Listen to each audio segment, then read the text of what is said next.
each other as Christ accepted us. Teach us as sister, brother, each person to embrace. Be present, Lord, among us, and bring us to believe. We are ourselves accepted and meant to love and live. Teach us, O Lord, your lessons as in our daily life we struggle to be human and search for hope and faith. Teach us to care for people, for all, not just for some, to love them as we find them or as they may become.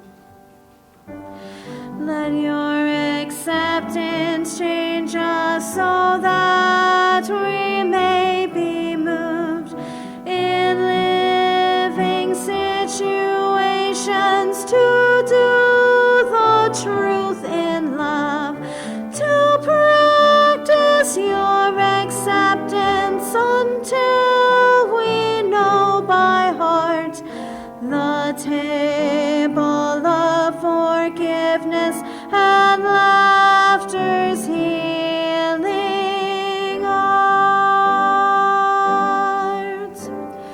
Lord, for today's encounters with all who are in need, who hunger for acceptance, for righteousness and bread.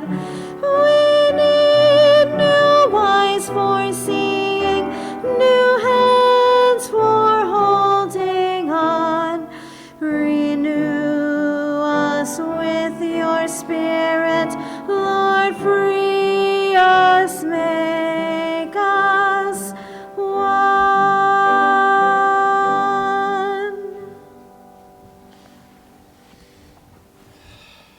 Thanks, Wendy.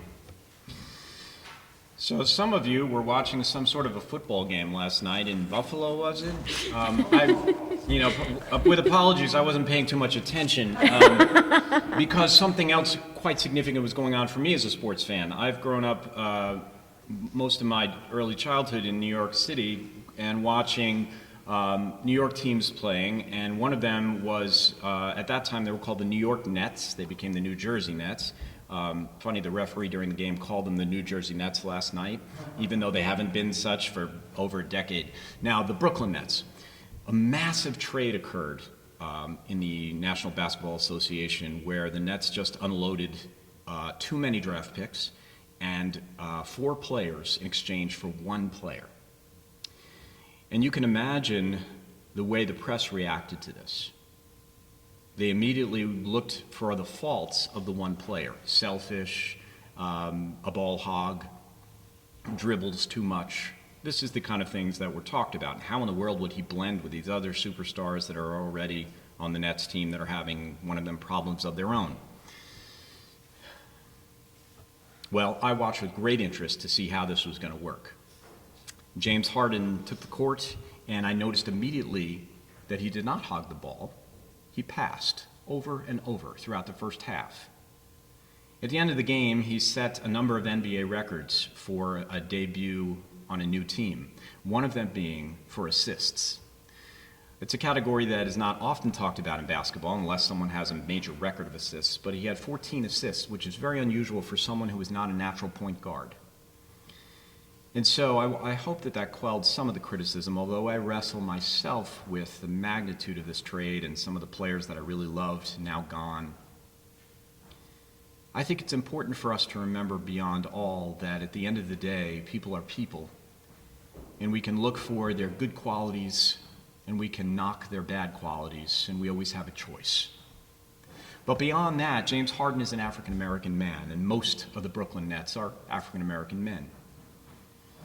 And they have, to one degree or another, been outspoken about racial injustice. And this is something on a Dr. King weekend that we cannot ignore. We must continue as a nation to wrestle with. And the people that entertain us, whether they are on the Buffalo Bills or the New Orleans Saints or the Brooklyn Nets or the New York Mets or Yankees or any sports team, entertainers, singers, actors, I could go on and on. So many of our national treasures are African American men and women. People we celebrate and cheer for, who make us cry and laugh and make us angry and make us joyful. It's my hope and prayer that Dr. King's words will continue to pierce our hearts and souls and to cause us to be more compassionate and more loving as people, as we seek to remember and to practice the fact that all of our African American sisters and brothers are just that, our sisters and brothers. They deserve full inclusion, full respect, and full dignity in our society. May Dr. King's life and work never be something that was a historical number or fact, but rather something that lives on in our present, our future. May his words ring true in our hearts and our lives. May we never forget them. May we read them and listen to them and respect this Baptist preacher, this prophet, Dr. King. Go in peace, my friends. Amen.